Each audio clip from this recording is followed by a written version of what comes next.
What's up, everybody? Welcome to the third episode of In Conversation with Divyam and Aayush.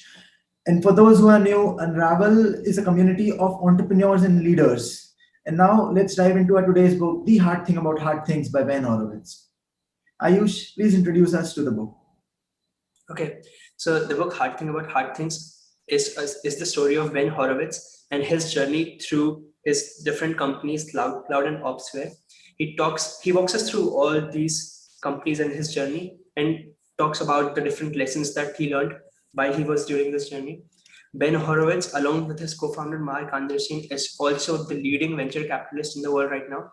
They lead a firm called Andreessen Horowitz, and it's one of the best. It's a dream for technology entrepreneurs to get accepted and have been to get funded by this venture fund. So this is his story. And LoudCloud is a company that was in the 1990s in the server business, server automation, and then due to very difficult circumstances, they had to sell LoudCloud, but they retained a part of the company and they made it Opsware. So Opsware was a small project of LoudCloud, but then it became a whole company on itself. And Ben talks us about how at a point the share value of LoudCloud was under $1, and how they had to come out of that and not be a penny stock, and the difficult circumstances that a leader has to go through to be a great CEO. What are your thoughts on the book, Dylan? If you want to start a company or be a part of an organization where you are the leading CEO, if you want to become a person and know what a company is all about, so this book is for you. In this book, Ben has shared his experiences, how he started a company from nothing and then sold it to HP for $1.65 billion in 2007. This was one of the greatest tech acquisitions of that time. And then he started about LoudCloud. The LoudCloud was a company where he started loud. He wanted to come out to the society loud and cloud. That was a cloud computing business. So the word LoudCloud came out.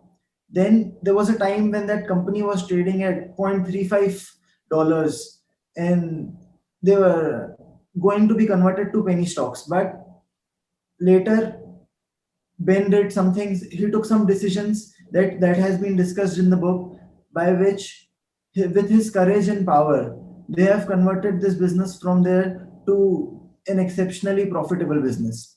Ayush, what do you think a company's culture is all about?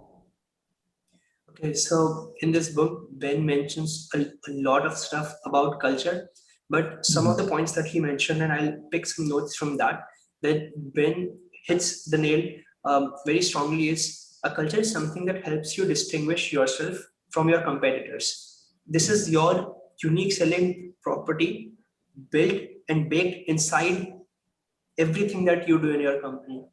And so the second thing is it ensures that the critical operating values persist, such as delighting customers and making beautiful products. So this was just one example that Ben mentioned, but all the companies focus and optimize for different kinds of things. And that is the culture of the company, the things that a company deeply cares about.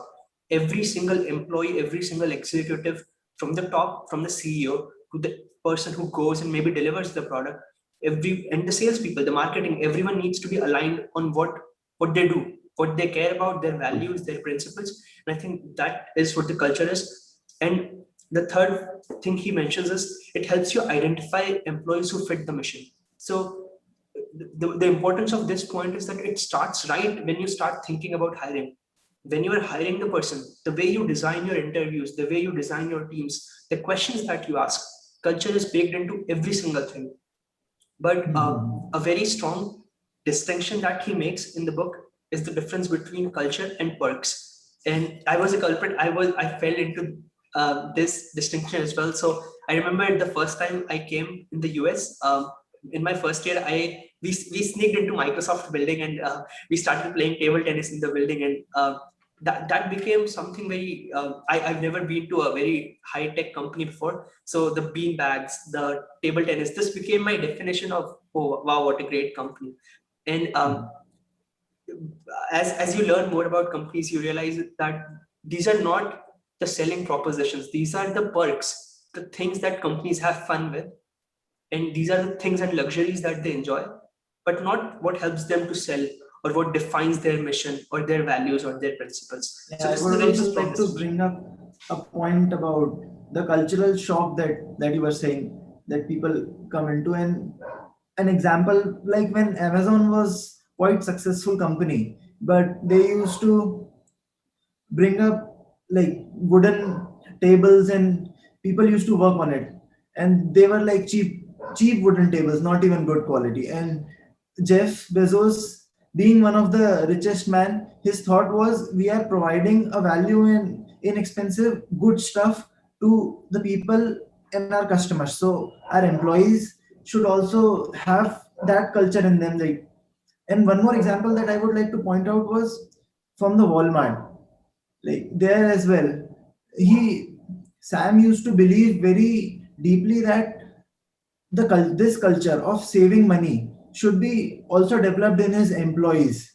And in Facebook there is a different kind of cultural shock, like break things, do whatever you want, just innovate, create good things. And one more example that I remember for cultural shock is in Andreessen Horowitz. Whenever an executive or an employee is late, every minute they have to pay a fine of $10. So that's kind of a culture that everyone develops in their own company, and that's how we have to bring that culture and the vision in our employees' minds and in their soul, rather, I would say. Yeah. I want to expand on the last point you mentioned about the process, the $10 thing. So that's an example of a process, and a lot of companies take a very long time in defining the processes that they make in a company. And the best thing to do is the earliest possible time that becomes feasible for a company to make processes that does not deviate its, so that it doesn't deviate from its core principle. That is the time they should develop processes. So what this means True. basically is, don't deviate from your core principles, but every single step of the way, keep building processes that enforce your culture. So in this example, the culture was not the fine. The culture was the fact that they cared Totally. about time. And in the VC business, the common theme was that entrepreneurs will be sitting outside in the lobby waiting for 30 minutes. That was not the culture of Andreessen Horowitz, because these guys have been on the other side as the founders, CEOs, and they know the pain that CEOs have to go through, and that is just an injustice to their time by having them wait. And so, how do you take the culture and make it tangible and make and transform it into your processes? So that's a very strong point that you just hit with that example thing. Right. After that, let's also talk. So a very closely related thing from culture is training. Right. Training is a process. Like, so we just discussed about process. What is your take on that training as discussed in this book? Training is such an important aspect of any company. Like even McDonald's have training programs for their employees, but these big high-tech companies doesn't have these days.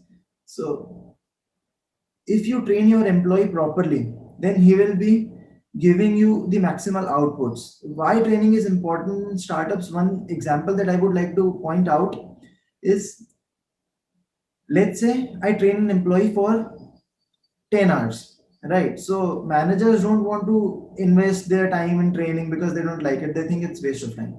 But if you train your employee for 10 hours, he is going to work there for 1000 hours, right, in that year.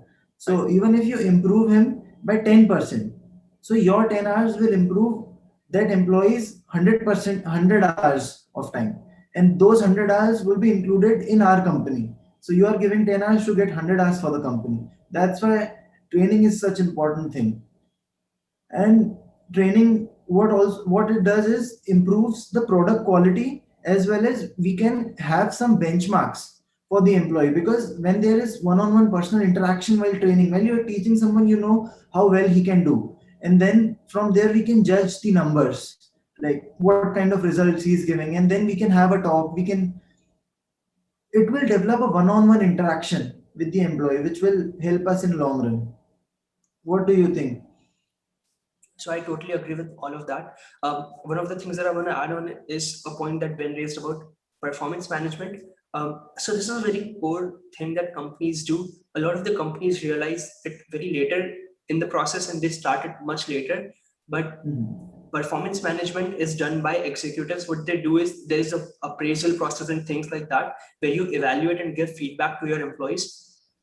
If you don't, so let's discuss some aspects of this. If you don't do that, then it becomes a breeding ground for politics in the company, and no one loves politics. Yes. Corporate politics Yeah. is always hated Corporate by politics is everyone. bad. So Yeah. if you don't do that in a systematic way, then it leaves situations ambiguous, and that becomes a breeding ground.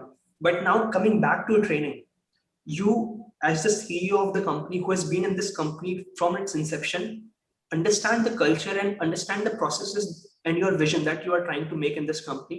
On the other hand, performance management is something that you have some thoughts about the way that you want to establish that in your company.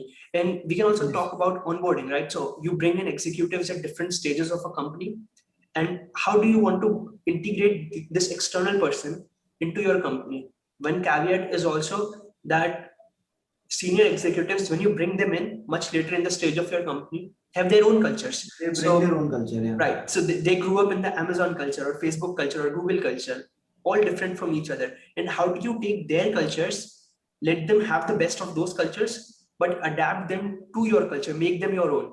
And so that is the point where training has to come in. You have to work with them very closely day in, day out to make them integrate into your system as fast as possible.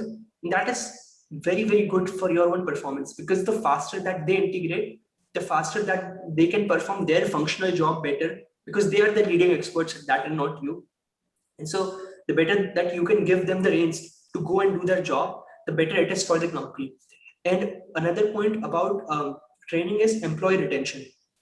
So this we have talked about this in our personal journeys, Divyam, that if a person is not growing, then the only way to happiness is growth. If you are not growing at what you are doing, then you will never feel fulfilled about your job, your purpose, or anything, any name you want to give it. So how do you retain those employees? I haven't seen any person who is unhappy while learning. Exactly. Everyone who is learning is happy. Right. In growth, if they can contribute and if they can grow, then they feel very satisfied and they retain. True. And so one example was that this is from my personal time at Citadel. I came from a technical background in my internship, and Citadel is, as you know, the biggest hedge fund, one of the biggest hedge funds in the world. And I had no financial background, and I was immediately disposed in the culture. And so I worked for a week and I was so miserable there because I couldn't even understand the jargon. Financial world is filled with jargon. But then 1 week later, they brought in people. So we should also talk about this later, but they brought in people to educate us on the financial concepts that were leading at Citadel. And when they did that, it just opened so many doors for us. It made me feel more comfortable in my being able to talk to the different people in the company. And then what my manager did for the 3 people on my team was they fixed our meetings with the heads of every single department in the company. So we were talking to people in London who headed equities and derivatives and all these people and optimization teams. And that's where the growth started coming in. These executives were training us very specifically on the skills we needed to facilitate their operation in the context of our team. And so that became such a comfortable environment for me to work that I can start now. Once I had the baseline of what this company was about, I could start innovating and building my product more strongly. And so I was even thinking of like leaving Citadel at that point at the beginning, because I just felt that this was not something which I was trained on. And that immediately changed the entire perspective. It just allowed me to run fast with my product. And so I think that's where training becomes a very, very important part, to let people innovate. It's a necessity to allow people to innovate. Right. So now Ben also pointed out few things that a good CEO should always keep in his mind, right? So one thing that Ben talks about is you should tell things as they are. You should not keep the employees or the investors in a cloud where they don't understand what's going on in the company. So one thing that we should always take care is, because it will create ambiguity in people's mind, and when we are ambiguous, we are not happy. We like I remember one example when everyone was using like abusive language in the company and few people were not happy with that. So Ben came out and gave a speech in which he told everyone that you should be like this. We don't do this for, we do it just to motivate and talk, and we don't, nobody will ever do this for any kind of harassment or torturing anyone else. So after that day, everyone was very happy with the company's culture, and nobody pointed that out again, that abusive language was being used in the company. And one more thing that Ben says to every CEO is that nobody cares, right? So, like, nobody will care if you don't show the result. Nobody will care if, like, what the process that you are going through. If you are struggling into something, I don't think, like, nobody would care about it. Only you are the one who is responsible for it, and you are the one who should care for it. People will see the results, so don't put the blame on someone else. You have to take the responsibility and do some work that will lead you to success. And one more thing that we should take care about as a CEO is, don't look for silver bullets. This point was very special to me. Like, people think that there will miraculously they'll find something which will save their company, or which will change the life, or which will turn the events. But we have to, like we play in chess, if we blunder something, if we blunder a piece, we just have to find the right best move in the next move. So we have to find the lead bullets. We just have to keep firing the best moves that we have at that point of time. So we have to do what is the best, and don't think that miraculously we'll find something good. So, and one more aspect that I would like Ayush to discuss is about hiring. So Hiring, before we yeah, even move on to the topic, I want to expand on the things you said. So first thing that you said was nobody cares, right? And so yeah, I do want to expand on this in a, and this all came from Ben, and this was a very subtle distinction that I saw. Nobody cares when you make excuses. So don't share what your true, misery is. No one cares about your misery. No one cares about your excuses true, not to do something. And so that's what nobody cares about. But then when when Ben mentioned about the lies that you should never tell, right? Never lie to your employees. Be transparent about it. And so at that point, he hit one very strong point, and that was if you are transparent, at that point you need to share your things that are going wrong with your internal people, and the context matters. You need to be coming from the perspective that how can we improve this. Don't tell what's the misery. Come from a point where how can we work together to improve it. And so Ben mentions that one of the biggest faults that CEOs do is that they either take things too personally or they don't take personally enough. And so let's talk about the too personal stuff, right? That's something more important to me. So I think what CEOs do is they take all the blame on themselves, which is okay. Yes, you are the visionary, and so you should be blamed. But if you share the problems that the company is facing, which Ben did remarkably, then the smarter brains start working on them. yeah. And so he, More in number of this, brains that are working on it will help right, the right. problem So to this is solve. exactly, he said, the more brains working on the hard problems, the better for the company. And so you have to Yeah, realize that if things are not working out, then you're probably, hopefully, facing harder problems. If you are not succeeding in easier problems, that's a whole different issue. But if you are facing difficulties on hard problems, then by nature they are hard, and there is a reason that you hired these people through this rigorous process. And I think the reason is they are smarter at what they do than you, and that's why you hired them. agree. Yeah, And true. so if you share it with them, they can instead, it won't put their morale down, it will actually lift them up, and they would be able to solve it faster. And so I want to discuss one story that happened with the project Darwin in this case. um, Ben's company was about to go under, so it would have died. But it was being challenged by the competitor. What's the name? Blade So the logic. name of the competitor is Blade Logic. Blade Logic was kicking their asses, and if they didn't do something soon enough, they would die. And so Ben had the choice of either putting a positive front to the company or telling the truth that we might die, and this is the case, and we only have one chance, and we need to hit it. And that's the tone he needed to set.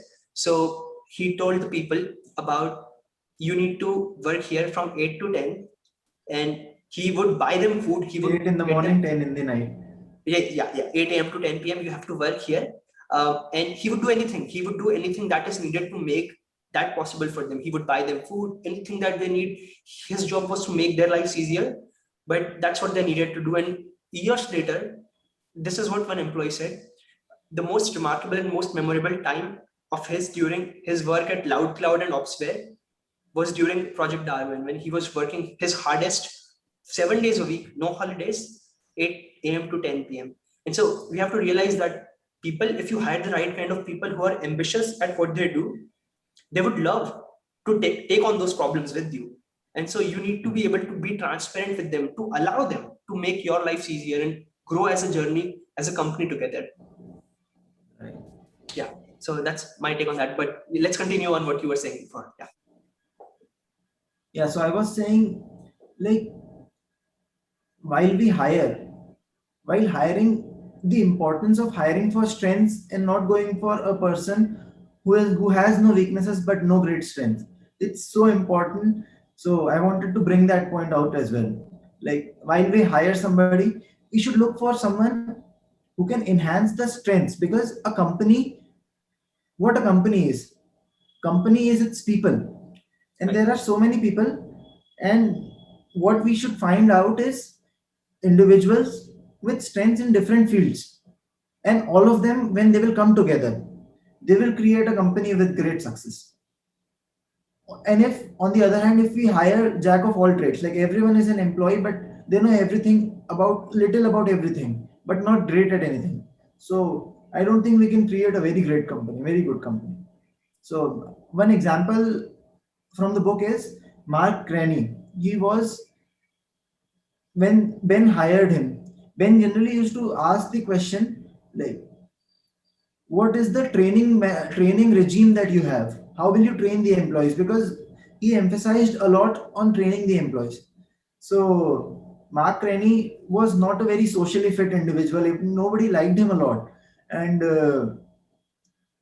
he made even the interviewers feel awkward. But after that question, everything for Ben changed. He had a manual in which he blotted out that manual. He self made that manual about, and that manual was just about how to train your employees. And Ben was like flattered with that. So that example, would you like to add anything onto it? Yeah. So I have a little disagreement here.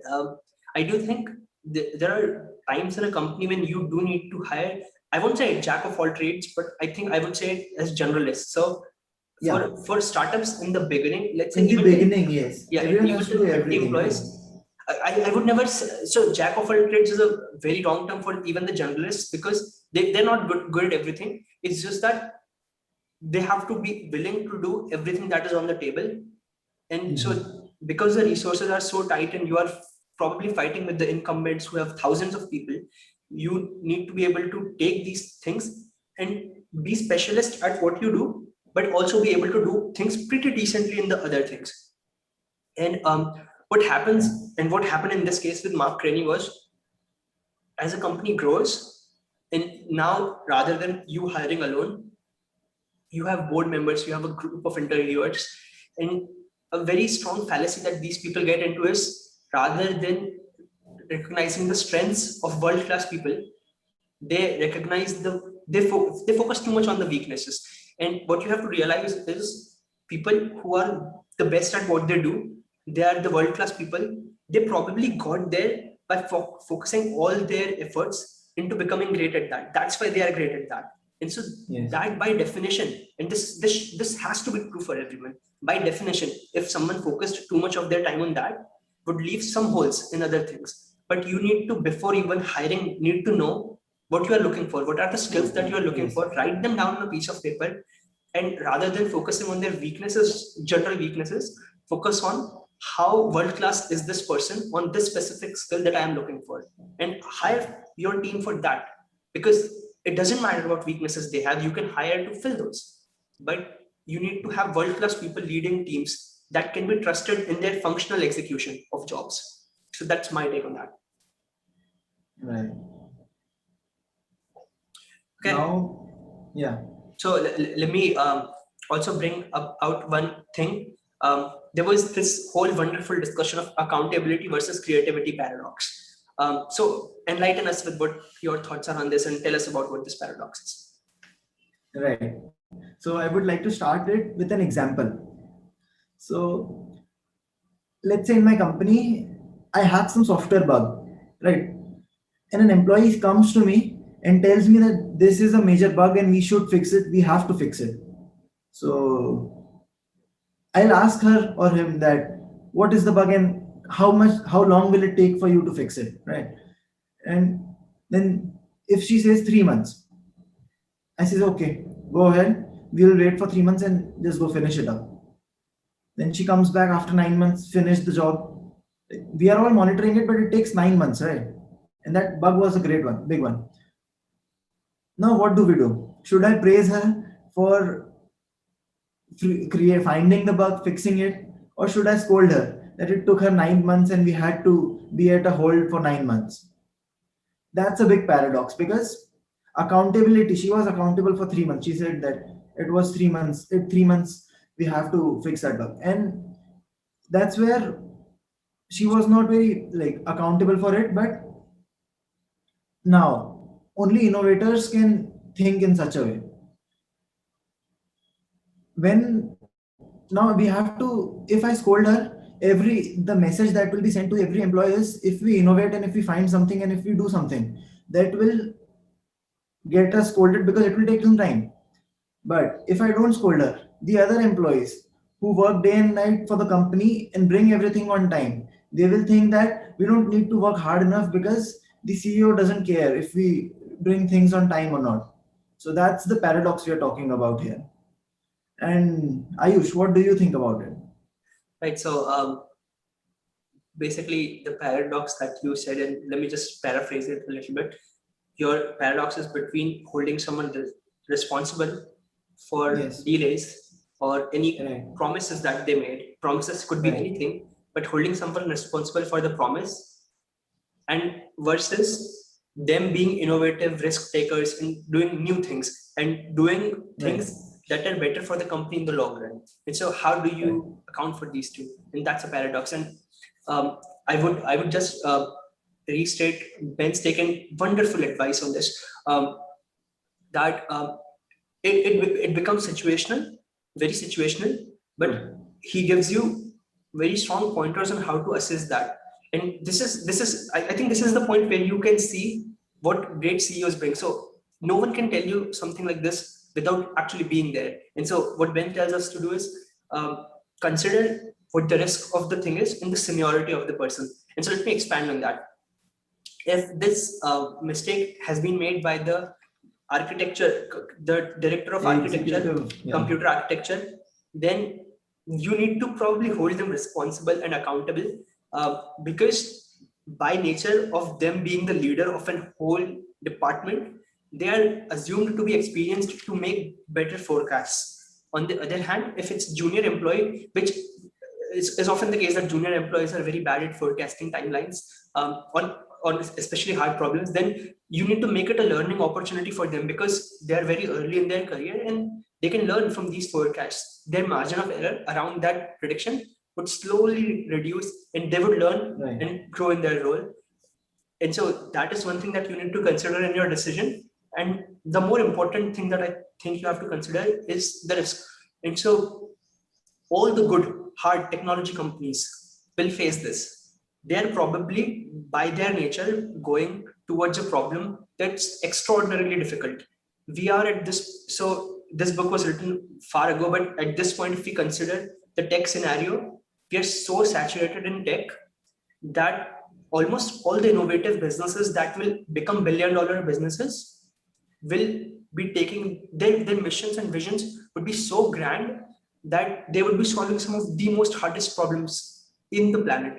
And right, if you want to do that, then you need to allow people to take those risks. And so you need to assess, was the risk worth it or was it a stupid risk?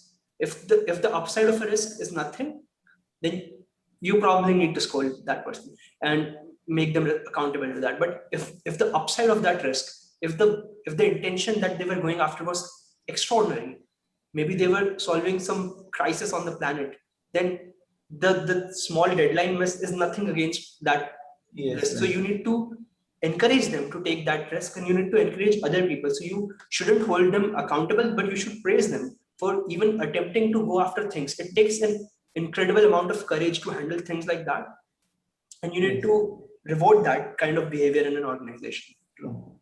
The degree of difficulty, right? And one more thing about risk is, like, drinking and driving is a risk, but it's not worth taking. No upside. Yeah. And the degree, as hard the problem is, the degree of difficulty, as hard the problem is, we should be more lenient about the accountability issue, because hard problems are hard to solve. That's why they're hard. And one more thing that I would like to add here is courage and fear. They go hand in hand, because there is a fine line between courage and fear.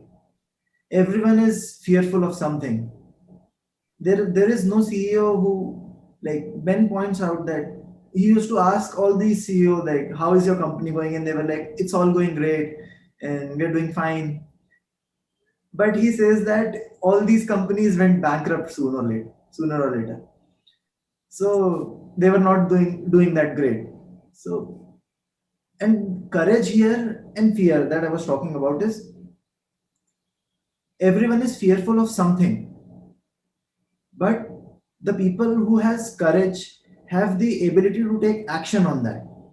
That's what the difference between courage and fear is. Everyone is fearful, but you just have to take right action, and it take at least one step in the right direction. That's what a courageous man would do. Yeah. So one more thing, there's a beautiful section in the book about the section is called The Struggle, where Ben talks about the struggle of being a CEO. So we don't want to discuss too much about that point, but anyone who is going to be reading this book, you should read that part. It's extraordinary the way he writes about the struggle, and I think the reason that he does such a beautiful job around this part is because he's been through that. And so entrepreneurs know the pain and the loneliness. He specifically mentions about the loneliness that CEOs have to go through. That is changing a lot by having the networking opportunities that entrepreneurs nowadays have. But it's always, if you go for a grand vision, it's always such a lonely and difficult journey. And I often say to my friends, born in the pits of hell are the strongest warriors. And you need to remember that the struggle is what makes you a great CEO, a great entrepreneur. One struggle that gave me goosebumps was when he was going for the IPO for LoudCloud, and his wife was extremely ill, but he didn't know about it, like, even after 24 hours of that. So that's what the struggle is. Like, just for the scope, she lost her breath, right? So everyone knows, like, she lost her breath, and this guy didn't know. Yes, and her husband didn't know about it. So, and then he asked her on phone, and she was very supportive. So she said that now I'm okay, and you go for the IPO, because she knew that if he didn't go for the IPO, they might have lost the company and everything he had built for so many years. Yeah, great entrepreneurs are obsessive. The only thing they breathe their company, and so it's doing injustice to entrepreneurs if you don't allow them. It's like a baby. If you don't allow the entrepreneur to be with their baby, it's injustice to them. True. One more thing, there's a difference between wartime and peacetime CEOs that I would like to point out here is, like, because at peacetime, everything that you do is okay. But in wartime, one wrong decision and you're dead. The company is gone, the employees are gone, everyone is sad. So wartime CEOs have to take different kind of stress, while peacetime CEOs also have their problems, but Ben was a person who was both wartime and peacetime CEO. So that's also I would like to point out here. They come to save. Wartime CEOs come to save assets when things go wrong, and things always go wrong. So you need True.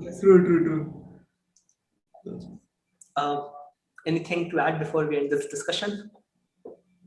I think that was majorly it. And the book was a ride, I would say. It was a ride of goosebumps at times while reading the book. So Yeah, that's it. I never expected like someone who's an entrepreneur to Right, this such a great. book was like such a great author. He does such a good job walking you through his journey. As you go through the book, you feel like you're walking through the entrepreneur Yeah. journey with him. True, He true, true. carries you along and shares his thoughts, and so some of the thoughts are so personal, but he puts himself in a vulnerable position to share that. And Right. so kudos to him for such a great book. Um, True. okay. So that's it. Thanks everyone for joining us on this episode. Our book for next week will be Lights Out, Pride, Delusion, and the Fall of General Electric by Ted and Thomas. We look forward to having you with us next week. If you are indeed reading these books with us, please consider subscribing so that we can have this channel reach out to as many people as possible. And thank you. Thank you.